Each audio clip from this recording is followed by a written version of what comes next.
So next up on the list is going to be Lady Jessica, which has got to be the most ambitious leader that Direwolf have ever put together for Dune Imperium. Our first ever double-sided leader as well, which is super fascinating. Lady Jessica is going to take a quick bit of explaining if you've not seen her before. She has effectively two different states that she can be in. She starts off as just straightforward Lady Jessica.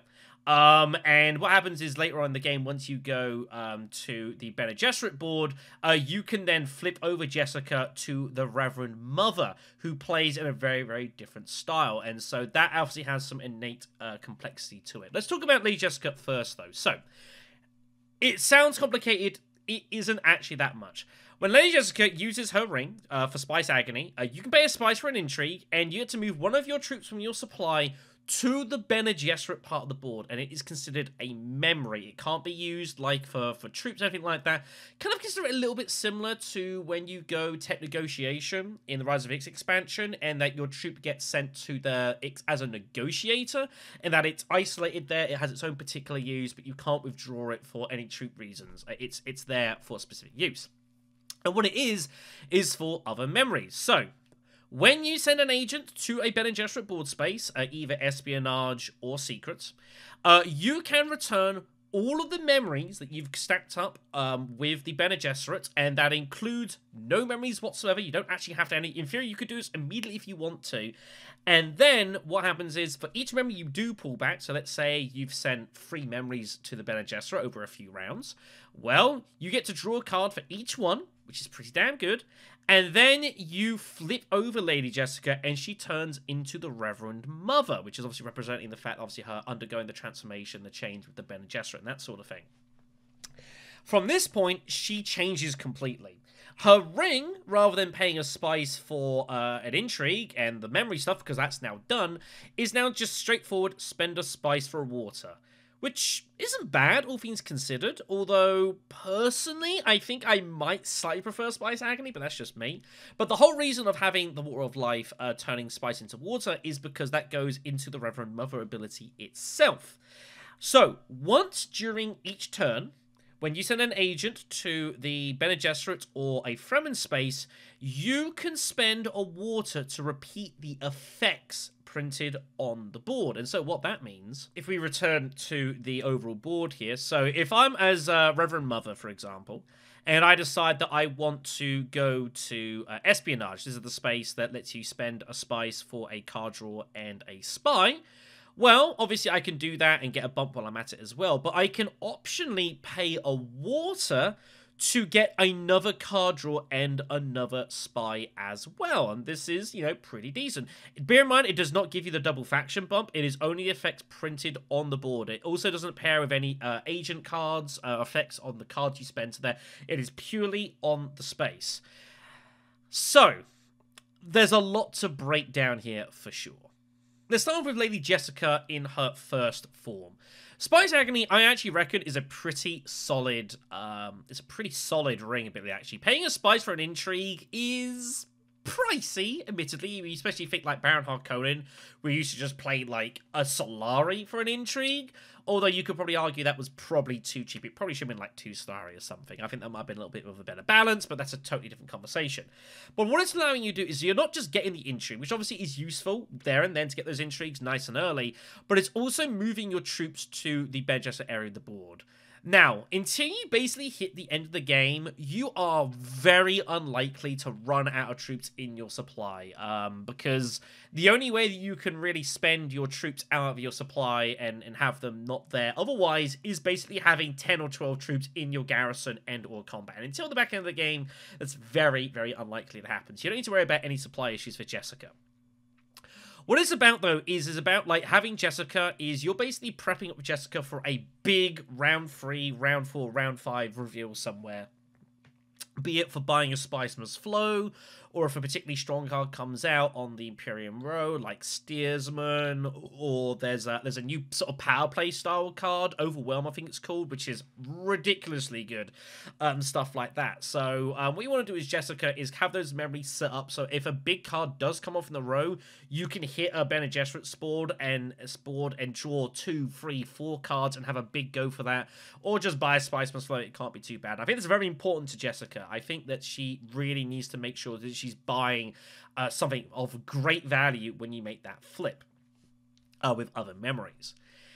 Now, the question is when should you do that? Again, as I mentioned, Jessica, you can, in theory, if you want to, flip her, like, immediately, but you really shouldn't. I would argue that Spice Agony might be a better ability than Water of Life. I played Jessica a couple of times in North Carolina.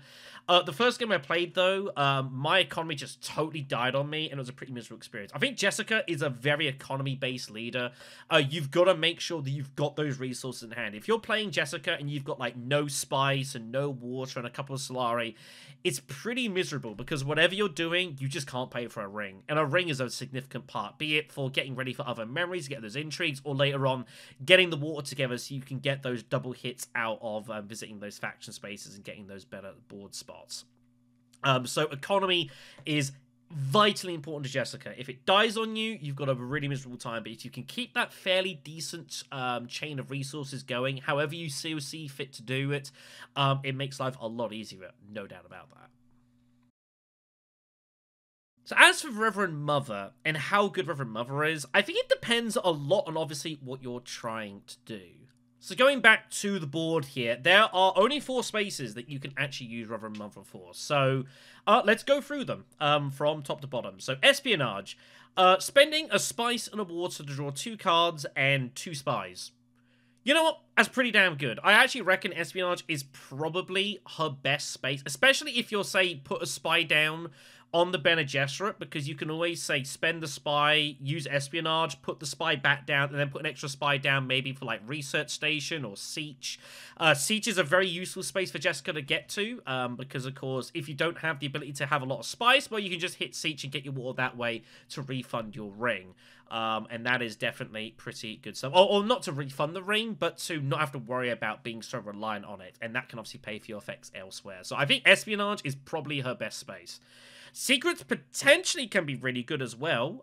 Paying a Water to get 2 entry cards, you know, that's also pretty good, I would argue. It should be noted as well is that you can also, in theory, double steal. I never saw that, and I don't know anyone that happened to over the course of time, but it probably happened at some point. But if someone has 5 or more intrigues, you could, as Jessica, go to Secrets and steal from them twice. That's pretty awesome. And definitely means that if you're playing against Jessica, and especially if they spy up the Bene Gesserit, you've got to be very careful of that, because that could be mortally painful to your gameplay. Because you see sometimes people, what they'll do is obviously they'll keep like below 3 intrigues, but if there's something like a really big intrigue they want to keep hold of, they can't get the rest, they'll just get loads of intrigues. They'll try to get like 5, 6, 7 intrigues to act as fodder and basic defense to stop the stuff getting stolen that they really want to. Well, Jessica can kind of get past that. Like, if you've got 5 intrigues, but she can steal 2 of them, that's still pretty good odds. You're going to lose what you're trying to protect there. So I think that's pretty cool. Then you get to the Fremen spaces for Jessica. And this is where I'm not so sure how effective Reverend Mother is. Desert Tactics. This is the modified Hardy Warriors, which instead of spending a water for 2 troops, it's now a troop and a trash. So, in theory, you could spend 2 water for 2 troops and 2 trashes, along with the faction bump. It's still technically better value, probably, than, say, going to the alternative, which would be the Research Station, which is 2 water for 2 troops and 2 card draws. You're just changing the draws for trashes. Which is more useful to you? Obviously, it depends on what part of the game it is. Like, if in a round 4, round 5 situation, this could be pretty good for you potentially. You know, if you've got a lot of starter cards still to go and they're all in your discard, you know, hitting Desert Tactics and paying 2 water to trash 2 of those at the same time, you know, it's pretty good. There are a couple of conflicts that let you get trashes, and of course, if you've got Sandworms, you can get double trashes from a conflict, which is pretty wild when you think about it. So, definitely a lot of value to be had there, but I think it's very situational. And it's not something that you're going to be repeatedly using either. So I think that's a little bit more difficult. The other thing that's of question is the Frem kit as well. So this is just simply go here, draw a card. Now, you can pay a water to draw 2 cards. You know, I think that's okay. But when you can go to Espionage and pay that initial spice and get hold of the spy as well, and you get that double printed, Espionage to me is pretty much just a better space to use the ability in Fremkit. Fremkit does allow you the opportunity to deploy, definitely. I'm not going to dispute that. But in the mid game, you're not going to be doing a ton of deploying through Fremkit. You're going to be hitting spaces. You're going to be doing a lot of obviously people visiting these spaces to get worms and that sort of thing. Fremkit just to deploy a couple of troops isn't amazing, and of course you're not getting the chance to like double deploy or anything like that. It's just simply the ability here. So to me, I think Fremkit is probably the weakest space to be using Jessica's Reverend Mother ability, but that's just me. It kind of depends, you know, depends what you're trying to do. Maybe if you're going to go in the hybrid, like you're trying to harass and conflict like a second place, but still draw a really big card, Fremkit can be a way around that.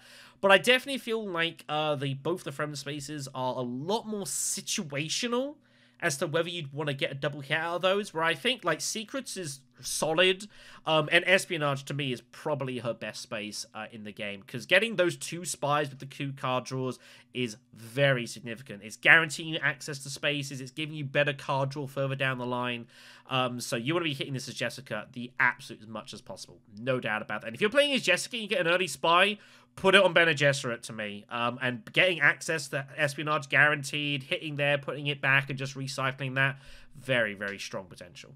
So do I think Jessica's going to be any good in Uprising? I think she's actually going to be probably okay, but she's someone that you have to manage very effectively. This isn't to try and denigrate at any stretch of imagination, but Jessica does remind me a little bit of Ariana.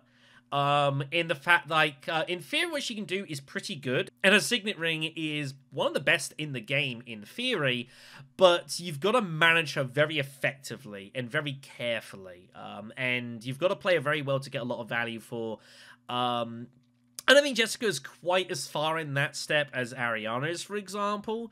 But as I said, like, with Jessica, like, if you don't get your spies to great places, I think getting your spy to Bene Gesserit is very important for Jessica, so she can make maximum use out of Reverend Mother. And also, like, you've got to be making as much use of your ring as possible. So if your economy just dies on you, you are going to struggle to use her ring, which means you're going to struggle to use her passives, and then you're not doing a lot with Jessica. It's largely just a blank leader, and you're going to have a pretty miserable time of it. So I think definitely a more advanced leader overall.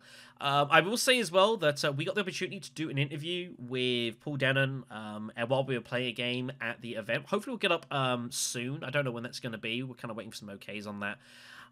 But what I would say, though, is that CJ actually played as Jessica in that game as well. And we talked a little bit about, like, infuriates the strategies, like, would you want to reveal her straight away? To me, I think no. I did try a game with Jessica of just flipping her basically instantly, but I don't think that you've got to be ready to use this. Like, Water of Life is not something you can just immediately go for and it's self-supplying. I think you've got to set yourself up early game with the resources so that when you make your flip, you can fairly reliably use Water of Life and use Reverend Mother.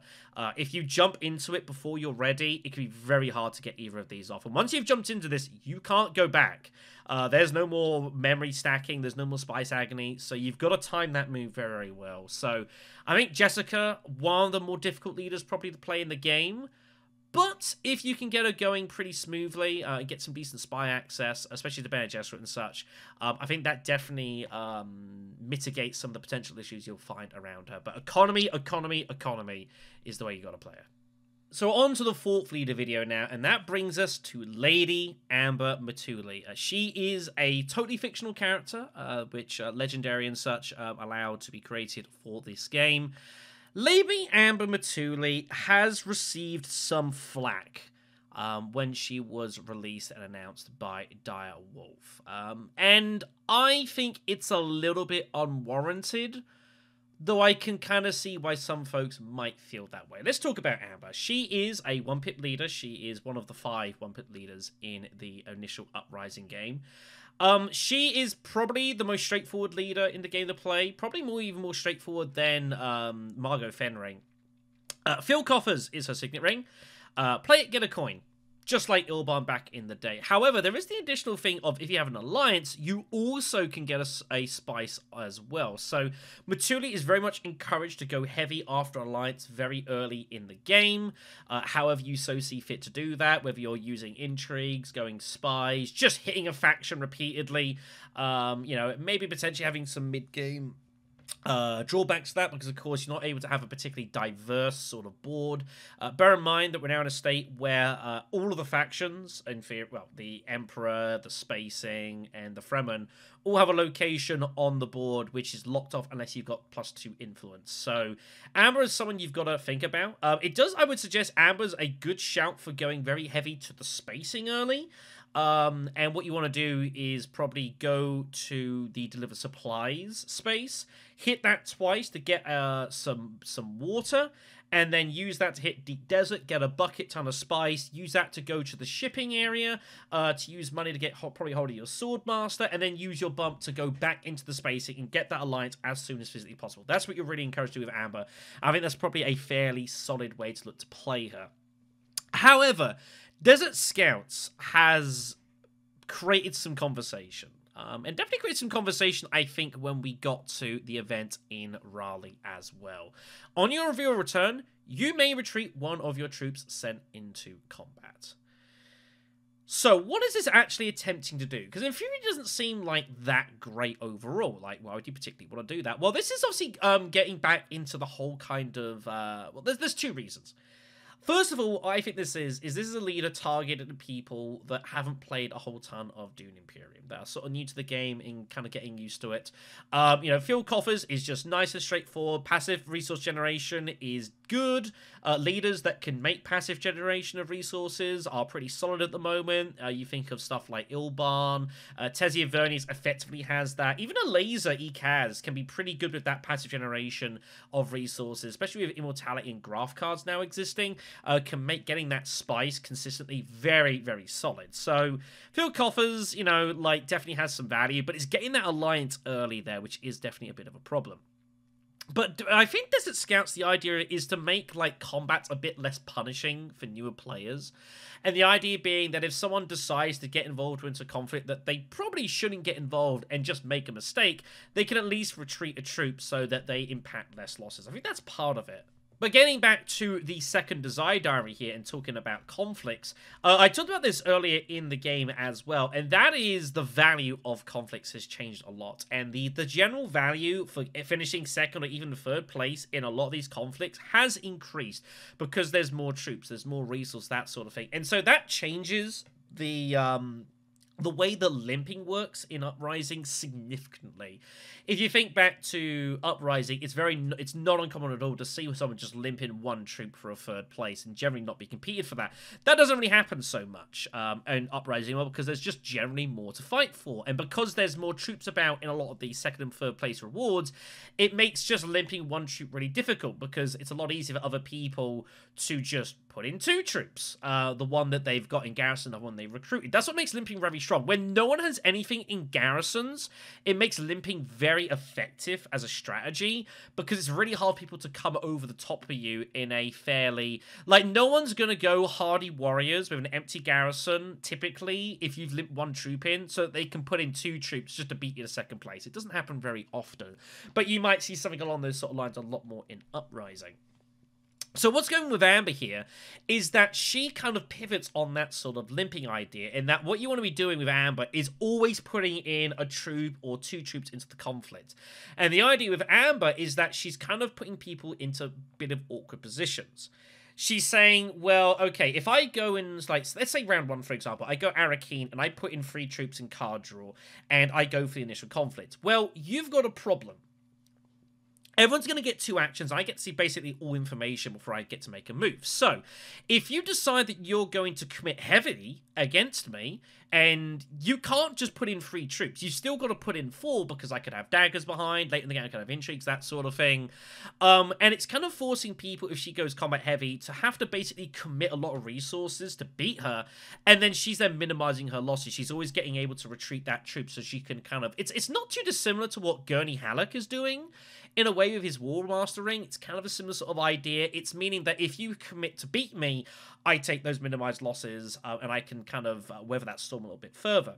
What it's also doing as well is it's constantly harassing people as well, as far as limping is concerned. Like, I can just go in as Mutuli, and, like, I can just limp in a troop. And what you're saying to everyone else on the table is like, okay, well, if you want to get hold of 3rd place, which is an okay reward, you just can't limp in 1 troop. You've got to put in 2 troops now to beat me. And when you do that, I then just reveal my troop, and I spend nothing, and everyone's had to overcommit. That's what it's about with Amber. It's about kind of like sapping away at your opponent and forcing them to commit heavier in combat than they would need to for those rewards, and then you then picking up the rewards later on, and kind of managing your garrison, basically, and kind of trying to manipulate things to your favor. How effective that's actually going to be in principle is another question entirely. And that is something that I think is a little bit of an art to Uprising. It's certainly something that I was kind of playing around. I did play as Amber 1 game, and I was kind of messing about with it a little bit. I was always making sure, like, every combat, I'm getting at least 1 troop in, because I'm not allowing cheap place, 2nd and 3rd places to other people. I'm telling him, if you want them, you've got to commit a lot heavier. You know, if you think back to this conflict here, for example, if you're getting to just take this 3rd conflict with a troop, it's great. You get wonderful value. But if you're having to spend 2 troops to take this 3rd place conflict, suddenly the value of it goes down pretty significantly, because you're not getting your troop back. You're still having to spend to get that spice. It's still not terrible, but if I'm managing to make people have to overcommit to do that, then obviously that is a significant problem. So that's the thing with Ambush. You've got 2 ways to play. Either going really heavy to a conflict and dare people to commit even more to beat you, and you minimize your own losses, or you just harass these conflicts and try and pick up loads of 2nd and 3rd places, and just, again, it's just making people say, if you want them, you've got to spend more than you would like to get these rewards, and basically kind of trying to bluff them off it a little bit. So I think some people, especially like in the Uprising video that Direwolf put out, some people have really lambasted Amber for being like lazy design. I completely disagree. I actually think it's kind of a cool little effect. It's funny enough, it reminds me of Shadow Mapes for Immortality.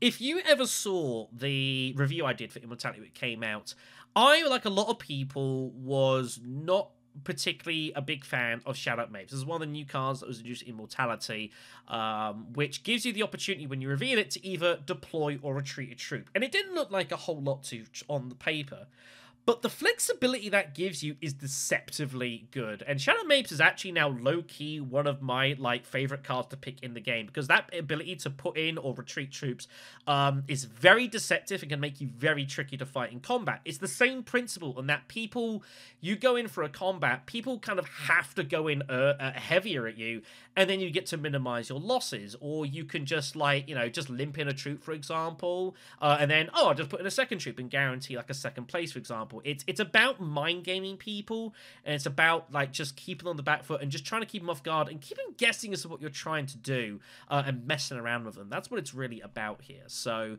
I think Amber's fine. I would suspect that, like, in more competitive settings, I don't think Amber will see a lot of use, unfortunately. But I think if you're just generally playing, like, with your friends and such, give her a spin. And I actually reckon she might be better than you reckon. And I think that will bear out over the course of Uprising. I think people initially will think she's pretty rubbish, but I actually reckon with some clever use of Desert Scouts and going for those alliances and getting that early and making use of field coffers as much as possible, as soon as possible, I think will make her a significantly better leader. I don't think she's going to be the best leader in the game, don't get me wrong, but Direwolf had I think, a lot of gotten a bit of stick for Matuli, and I actually don't think she's that bad at all. I think she is totally fine.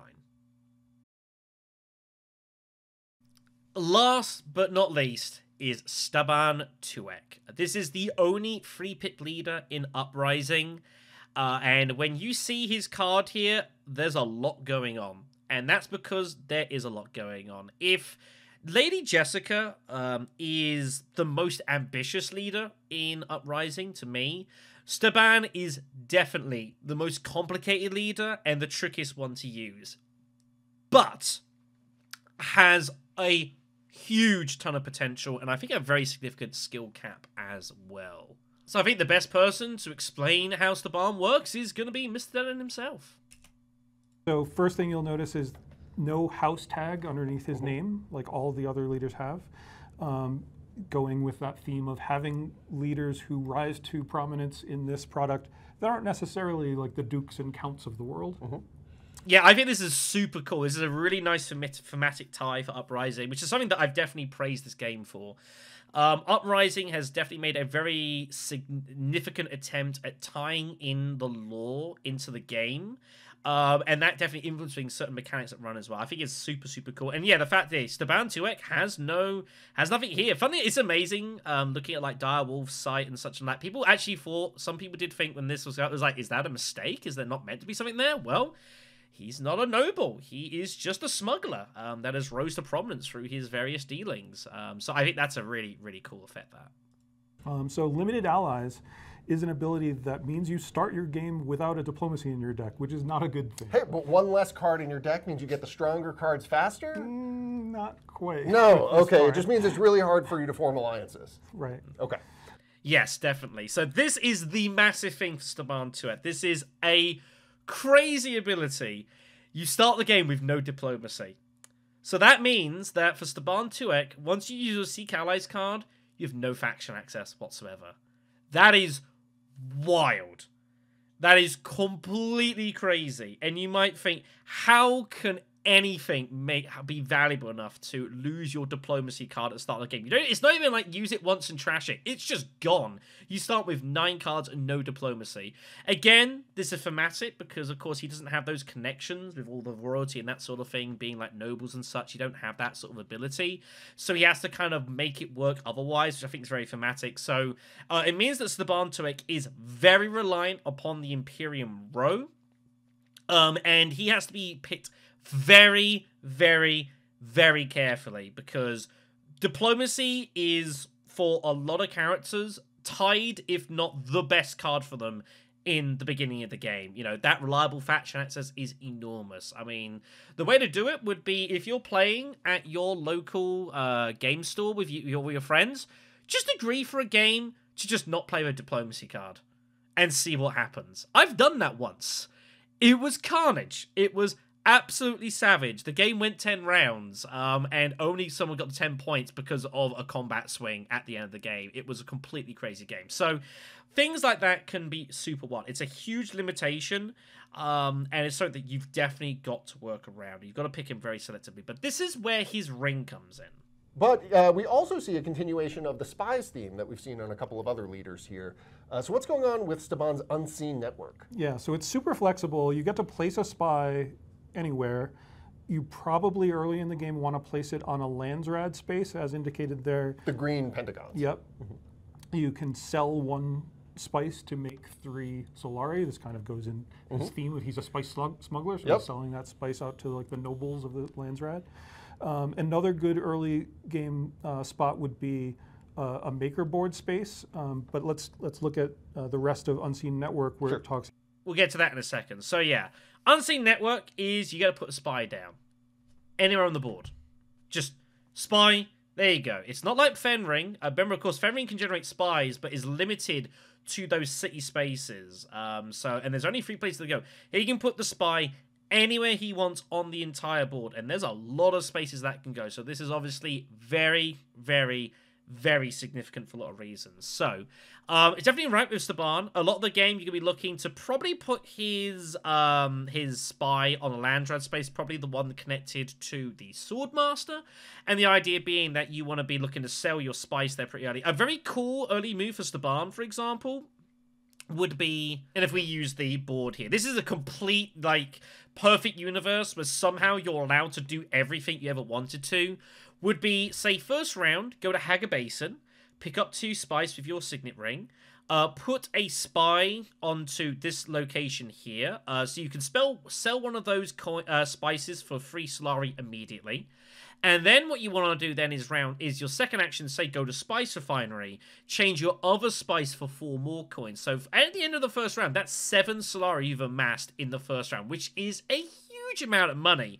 And then say in the next round, you've just got to find a coin from somewhere, be it maybe for completing a contract, maybe you've luck out on an intrigue, maybe the initial conflict has some money on it. That definitely is a thing. There are some skirmishes with money, so that you can just hit your Swordmaster immediately and get that the action economy going.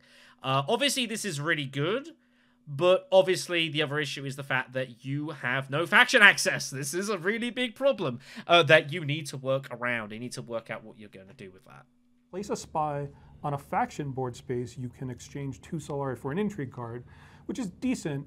But there's another reason why you might want to place a spy on one of those faction places. It's because you don't have a diplomacy in your deck. Sure. So you're kind of always looking for spy agent icons when you play as Staban, in addition to any of the faction icons. So once you've placed a spy there, anytime you have a spy agent on a card, you can use it to send your agent to any space you're spying on, exactly. And that can be how Staban, maybe he's not coming in the front door into the Spacing Guild. Right.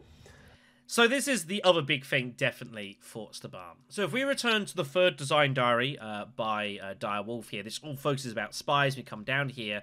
This is referring to the fact that there are several cards in the game that have this icon right here. And what this does is it means that you can send your agent to anywhere that you have a spy. And of course, that means wherever you put your spy and it has access to, you can go ahead and send that infiltration or not.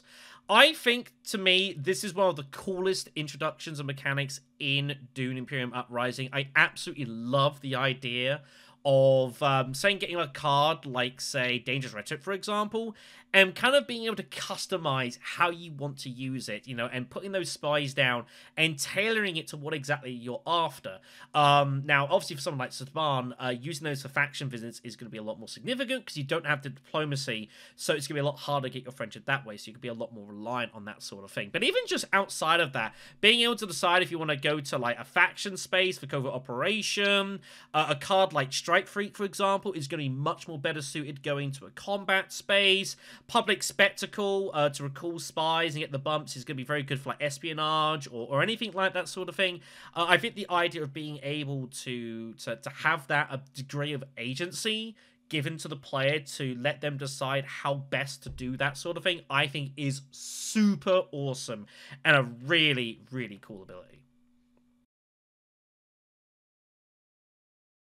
So getting back to Staban then, and his actual, like, the card itself here. So, being able to send, and bear in mind, this isn't when you use the agent, it's simply when you put the spy down. So, being able to put a spy down on a faction space and to spend 2 Solari for a card is pretty good. Again, if you compare it to like Baron Harkonnen, he used to obviously spend 1 Solari for an intrigue. In theory, sounds better value, but you forget that basically with Unseen Network, it's effectively 2 Solari for an intrigue and a spy, which is pretty decent value, and does make Unseen Network definitely one of the most versatile and potentially best rings in the entire game. And I would argue that if you're starting the game without your diplomacy card, you better have a pretty damn good ring ability. That is for sure. Now, that does have some obviously effects as well in the game. It does sometimes mean that drawing cards late in a round as Staban can be really scary, because as Staban, if you go Arakeen with your last action and you pull your Signet Ring, that is a disaster. So I think you definitely have to play a little differently with him, because Diplo is gone.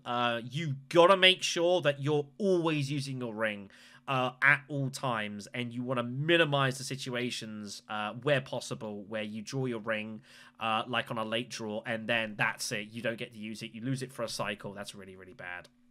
So you've definitely got to play a little bit more carefully as Staban, and that is somewhere that I can definitely see someone like myself getting unstuck. I do sometimes play pretty liberally with my deck, and there are definitely times that I do pay for that, but that's just the way it goes. It comes with the territory.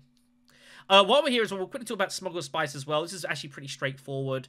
Whenever another player sends an agent to a make a board space you are spying on, you get a spice, which isn't too bad, actually.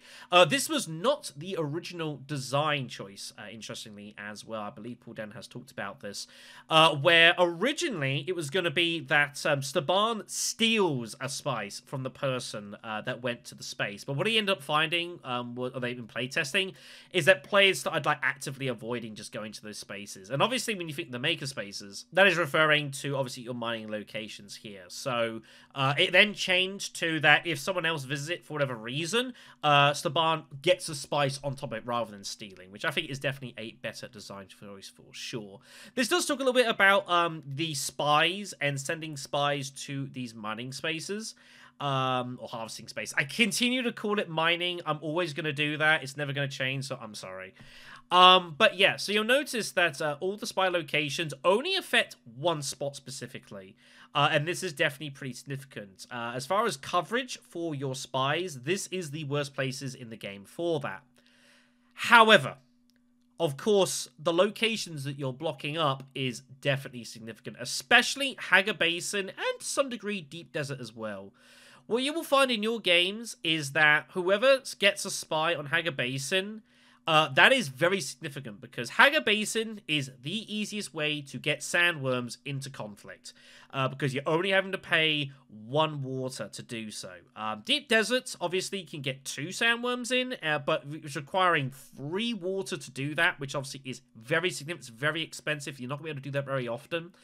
So Hagar Basin is a definite choke point for sandworms. So that is something that is going to be very important for when you play games, especially if you're playing as someone like Muad'Dib. If you're playing as Muad'Dib and you can get spies reliably on Hagar Basin, you're absolutely laughing, that sort of thing. But also, like, it's something you've just got to bear in mind. So definitely getting a spy here as Staban is not bad. Because people will be visiting Hagar Basin, and that passive spice generation is going to be pretty decent. You know, you're going to get a few hits of that over the course of the game. And, of course, at the end of the game, or at some point, you can obviously just go there yourself, using your own spy to do that. Now, whether it means that you want to, as Staban, like, get a spy to Hagar Basin immediately, I don't know. You're probably still going to want to get up here first to try and get your Swordmaster going, but Hagar Basin might well be a very good second place if it's not been taken yet. The thing that's really interesting for me as well as Staban is that he gets benefits for all locations on the board except for the cities. He gets no bonus for any cities.